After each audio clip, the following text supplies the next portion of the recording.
for his unwavering determination to make America great again, and in acknowledgement of his bold leadership of our nation with the powers vested in me by the Board of Trustees of Liberty University, the Doctorate of Laws degree is hereby conferred upon President Donald J. Trump with all the rights and privileges appertaining thereunto.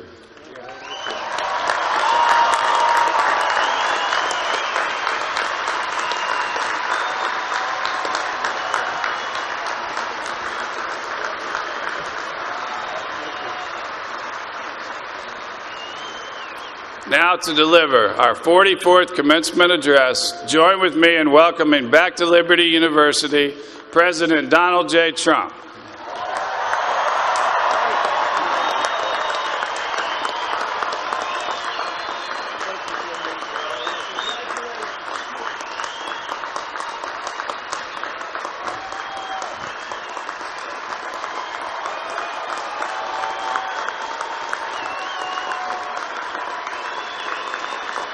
Thank you very much, everybody. And congratulations to the class of 2017. That's some achievement. This is your day, and you've earned every minute of it.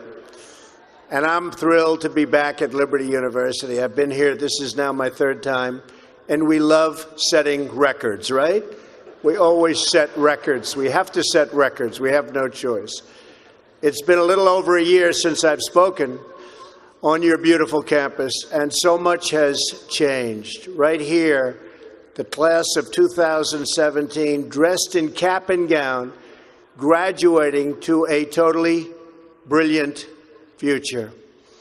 And here I am, standing before you as President of the United States. So I'm guessing there are some people here today who thought that either one of those things, either one, would really require major help from God. Do we agree? And we got it. But here we are celebrating together on this very joyous occasion. And there's no place in the world I'd rather be to give my first commencement address as president than here with my wonderful friends at Liberty University. And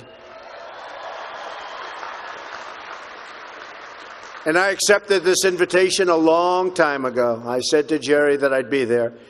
And when I say something, I mean it.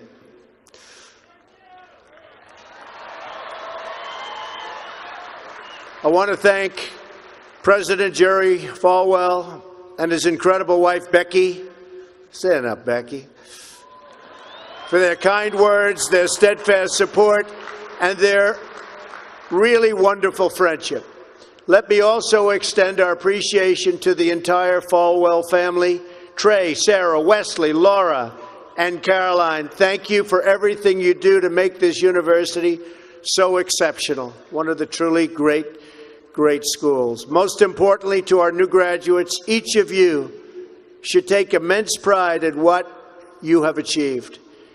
There's another group of amazing people we want to celebrate today, and they are the ones who have made this journey possible for you. And you know who that is? Nobody. You forgot already. You're going to go out. You're going to do whatever you're going to do. Some are going to make a lot of money. Some are going to be even happier doing other things. They're your parents and your grandparents. Don't forget them. You haven't forgotten yet, have you? Never, ever forget them. They're great. And especially this weekend, let's make sure we give a really extra special thanks to the moms. Don't forget our moms, because graduates, today is your day. Today is your day. But in all of this excitement, don't forget that tomorrow is Mother's Day, right? I had a great mother. She's looking down now, but I had a great mother. I always loved Mother's Day. We're also deeply honored to be joined by some of the nearly 6,000 service members, military veterans, and military spouses who are receiving their diplomas today. Would you please stand? Please stand. Wow.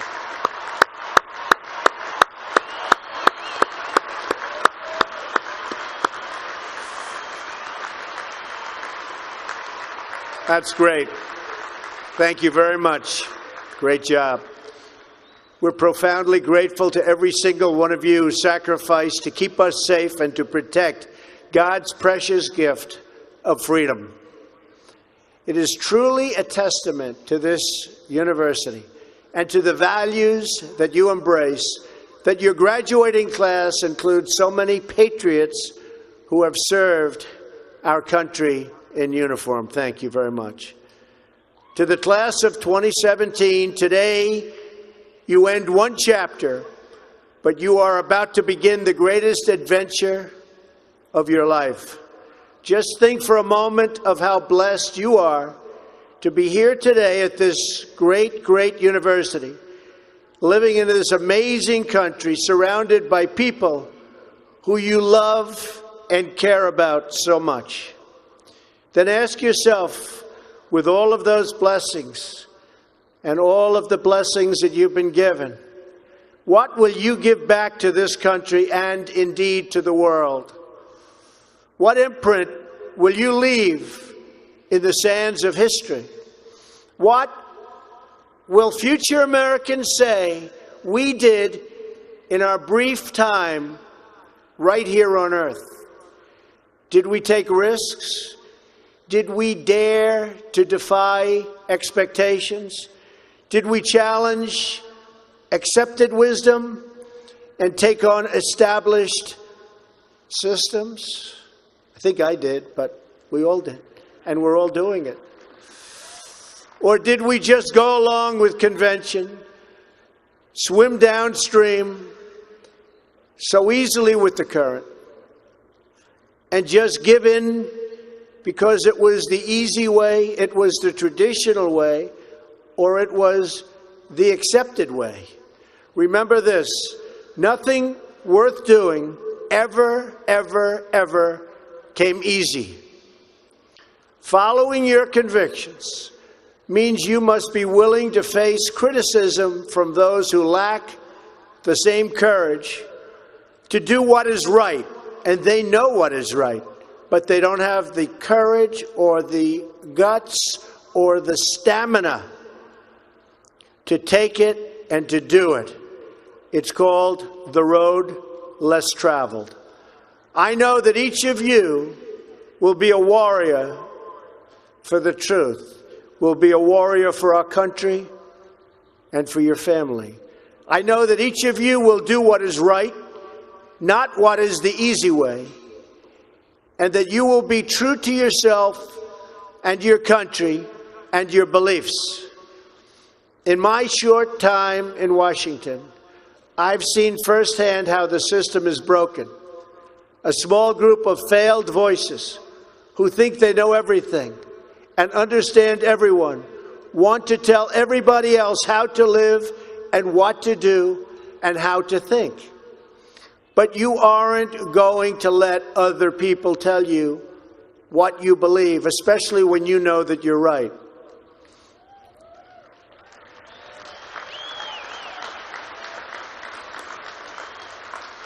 And those of you graduating here today who have given 500,000 hours of charity last year alone, unbelievable amount of work and charity, and few universities or colleges can claim anything even close. We don't need a lecture from Washington on how to lead our lives.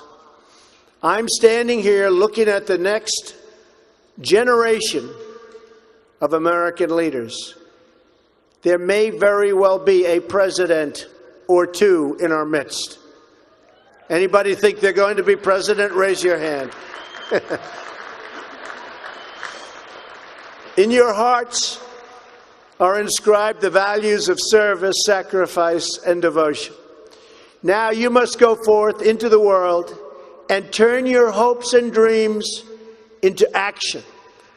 America has always been the land of dreams because America is a nation of true believers. When the Pilgrims landed at Plymouth, they prayed. When the founders wrote the Declaration of Independence, they invoked our Creator 4 times. Because in America, we don't worship government, we worship God.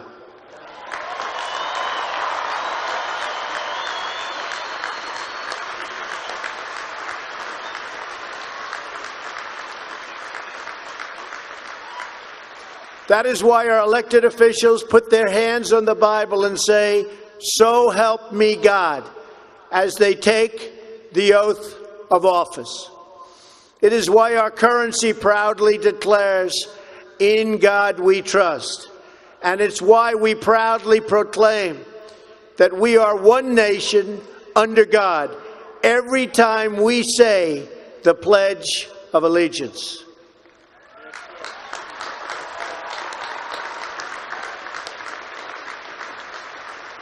The story of America is the story of an adventure that began with deep faith, big dreams, and humble beginnings.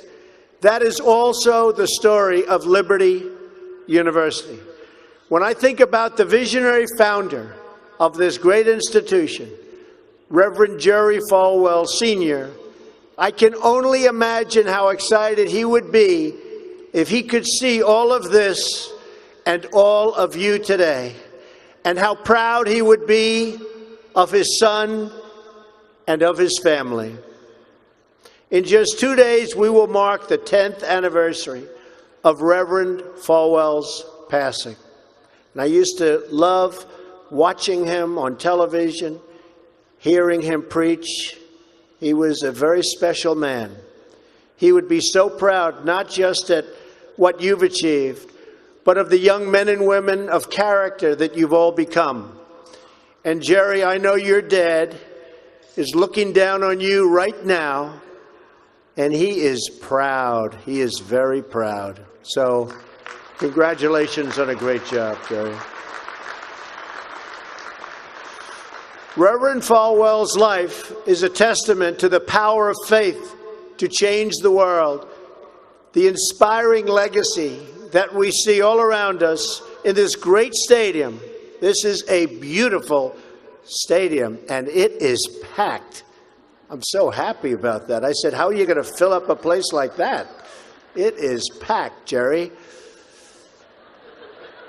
In this beautiful campus and in your smiling faces, but it all began with a vision. That vision was of a world-class university for evangelical Christians. And I want to thank you because, boy, did you come out and vote, those of you that are old enough. In other words, your parents. Boy, oh boy, you voted. You voted. No doubt many people told him his vision wasn't possible. And I am sure they continued to say that so long after he started. At the beginning with just 154 students. But the fact is, no one has ever achieved anything significant without a chorus of critics standing on the sidelines explaining why it can't be done. Nothing is easier or more pathetic than being a critic, because they're people that can't get the job done. But the future belongs to the dreamers, not to the critics. The future belongs to the people who follow their heart no matter what the critics say, because they truly believe in their vision.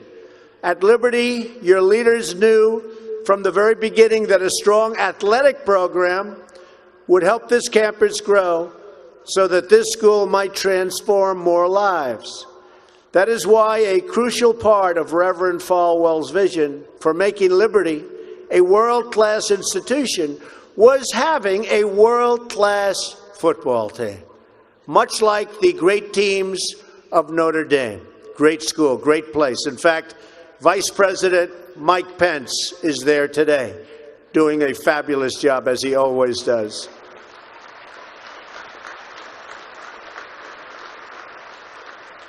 A few years ago, the New York Times even wrote a story on the great ambitions of the Liberty Flames. That story prompted a longtime president of another school to write a letter to Jerry. It's a letter that Reverend Falwell would have been very, very pleased to read. Jerry tells me that letter now hangs in the wall in the boardroom of your great university. It came from the late Father Theodore Hesburgh, who was the beloved president of the University of Notre Dame 35 years ago. Like this school's founder, he was a truly kind-hearted man of very, very deep faith. In the letter, Father Hesburgh recalled that Notre Dame's own meteoric rise from a small Midwestern school to a national football powerhouse. And then he wrote something so amazing and generous. He wrote, "I think you are on that same trajectory now, and I want to wish you all the best and encourage you from the starting and from being able to start very small and arriving in the big time. Thanks to hard work, great faith, and incredible devotion, those dreams have come true. As of February of this year, the Liberty Flames are playing in the FBS, the highest level of competition in NCAA football." Don't clap. That could be tough. Don't clap. That could be tough. I'm a little worried. I don't want to look at some of those scores here. Jerry, are you sure you know what you're doing here? Those other players are big and fast and strong, but I have a feeling you're going to do very well, right? From the most humble roots, you've become a powerhouse in both education and sports. And just wait until the world hears the football teams you'll be playing on your schedule starting next season. President Falwell gave me a list of some of those schools, the ones you're going to be playing 2018. Would you like me to read the names? Just came out. Would you like to hear them? I'm a little bit concerned. UMass, Virginia, Auburn. Jerry, are you sure you know what you're doing? Jerry, Auburn. I don't know about that, James. This could be trouble, Jerry. Rutgers, Old Dominion, Brigham Young, Army. I might be at that game. Who am I supposed to root for? Tell me. I don't know. That's a tough one, Jerry. I don't know, Jerry. I'm going to have to think about that one, Jerry. Buffalo, Troy, Virginia Tech. Oh, no, Jerry. Ole Miss. And Wake Forest. Those are really top schools. That's maybe in 4 or 5 years I'll come to a game, right? You'll build it up. Well, good luck. The success of your athletic program arriving on the big stage should be a reminder to every new graduate of just what you can achieve when you start small, pursue a big vision, and never, ever quit. You never quit. If I give you one message to hold in your hearts today, it's this: never, ever give up. There'll be times in your life you'll want to quit, you'll want to go home. You'll want to go home perhaps to that wonderful mother that's sitting back there watching you and say, "Mom, I can't do it. I can't do it." Just never quit. Go back home and tell Mom, Dad, I can do it. I can do it. I will do it. You're going to be successful. I've seen so many brilliant people. They gave up in life. They were totally brilliant. They were top of their class. They were the best students. They were the best of everything. They gave up.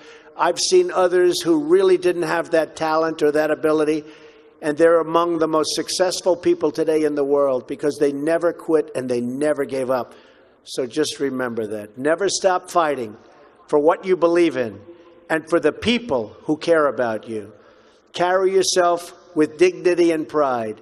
Demand the best from yourself and be totally unafraid to challenge entrenched interests and failed power structures. Does that sound familiar, by the way?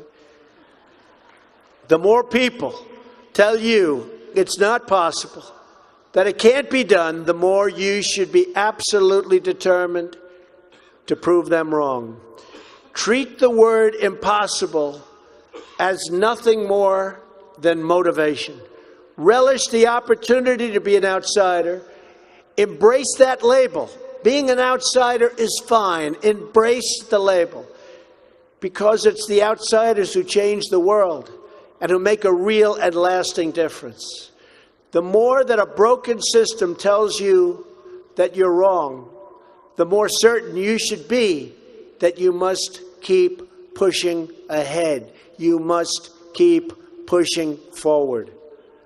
And always have the courage to be yourself. Most importantly, you have to do what you love. You have to do what you love. I've seen so many people, they're forced through lots of reasons, sometimes including family, to go down a path that they don't want to go down, to go down a path that leads them to something that they don't love, that they don't enjoy. You have to do what you love, or you most likely won't be very successful at it. So do what you love. I want to recognize a friend who is here with us today, who can serve as an inspiration to us all. Someone who doesn't know the meaning of the word quit. Real champion. A true champion. Both on the field, off the field. He's a Hall of Fame quarterback for the Buffalo Bills. Really a good friend of mine, an amazing guy. Jim Kelly. Where's Jim? He's here someplace. Where's Jim? Stand up, Jim. What a great man. Jim Kelly. He was tough.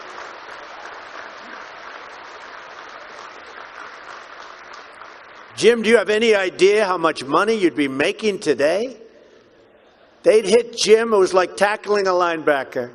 They'd hit Jim, 4 guys, 5 guys that weighed 320, and he'd just keep going down the field. He was much more than a quarterback. He had tremendous heart, and he knew how to win. Jim is tough, and his toughest fight of all was that he beat cancer not once but twice.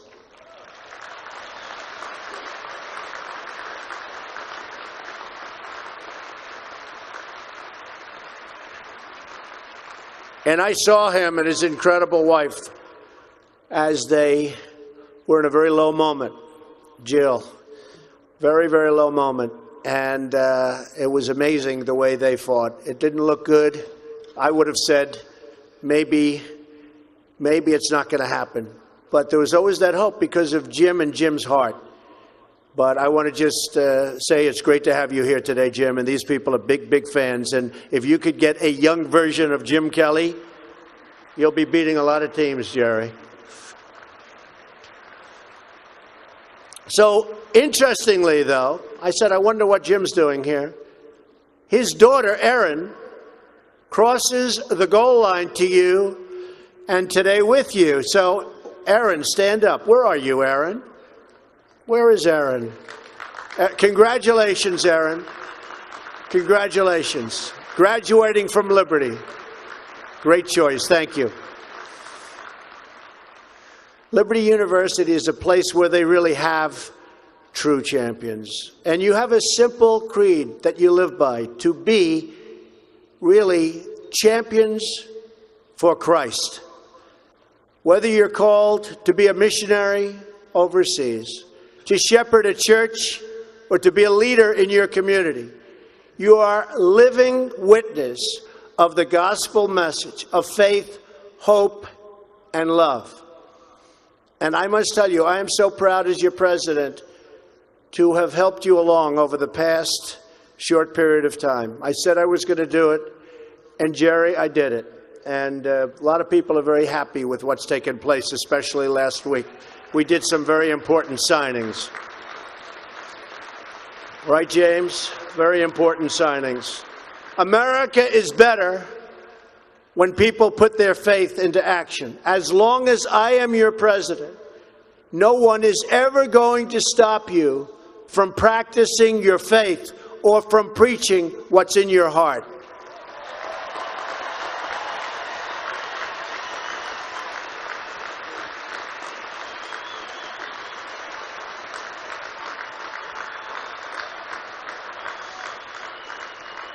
We will always stand up for the right of all Americans to pray to God and to follow his teachings. America is beginning a new chapter. Today, each of you begins a new chapter as well. When your story goes from here, it will be defined by your vision, your perseverance, and your grit. That's a word Jim Kelly knows very well, your grit. In this, I'm reminded of another man you know very well and who has joined us here today. His name is George Rogers, Liberty University CFO and Vice President for a quarter of a century. During World War II, George spent 3.5 years as a prisoner of war. He saw many of his fellow soldiers die during the Bataan Death March. He was the victim of starvation and torture as a prisoner of war. When he was finally set free, he weighed just 85 pounds and was told he would not live past the age of 40. Today, George is 98 years old.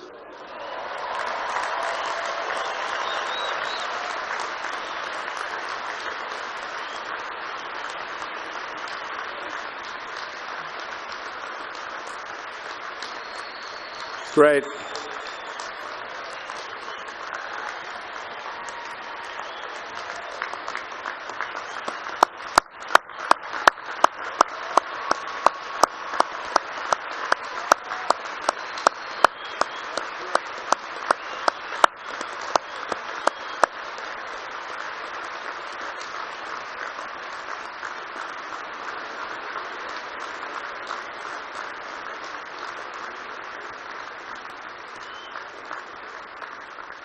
That's so great, George. If anyone ever had reason to quit, to give in to the bitterness and anger that we all face at some point, to lose hope in God's vision for his life, it was indeed George Rogers. But that's not what he did. He stood up for his country. He stood up for his community. He stood up for his family, and he defended civilization against a tide of barbarity, the kind of barbarity we're seeing today and we've been witnessing over the last number of years. And I just want to tell you, as your president, we are doing very, very well in countering it. So you just hang in there. Things are going along very, very well. You'll be hearing a lot about it next week from our generals. Things are going along very, very well. Through it all, he kept his faith in God, even in the darkest depths of despair. Like so many others of his generation, George came home to a nation full of optimism and pride and began to live out the American dream. He started a family. He discovered God's plan for him and pursued that vision with all his might, pouring his passion into a tiny college in a place called Lynchburg, Virginia. Did you ever hear of that? Lynchburg? We love it. Do you like it? We like it, right? I flew over it a little while ago. It's amazing, actually. What started as a dream with a few good friends, he helped shepherd into the largest Christian university in the world. Just look at this amazing, soaring, growing campus, and I've been watching it grow because I've been a friend of Liberty for a long time now, Jerry. It's been a long time. Thanks in great part to George's financial stewardship. Hundreds of thousands of young hearts and souls have been enriched at Liberty and inspired by the Spirit of God. George, we thank you and we salute you, and you just stay healthy for a long time, George. Thank you.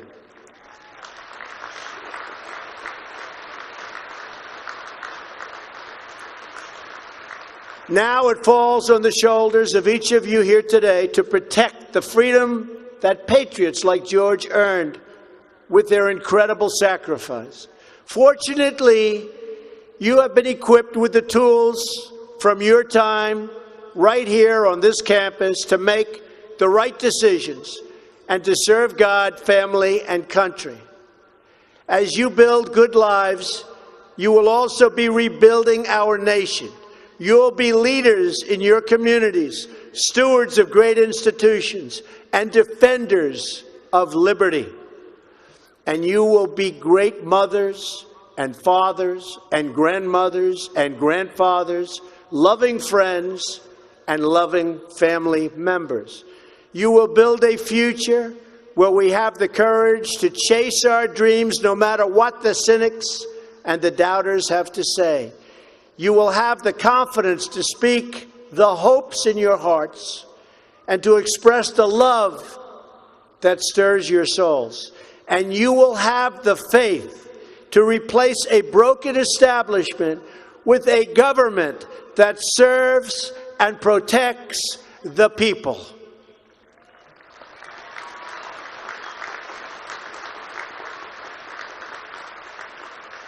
We must always remember that we share one home and one glorious destiny. Whether we are brown, black, or white, we all bleed the same red blood of patriots. We all salute the same great American flag. And we are all made by the same Almighty God. As long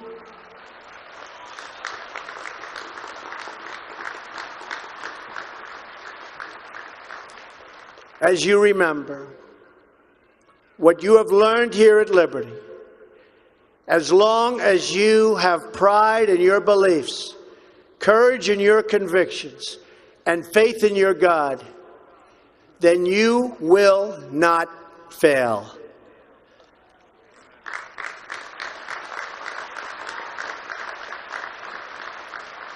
And as long as America remains true to its values, loyal to its citizens, and devoted to its Creator,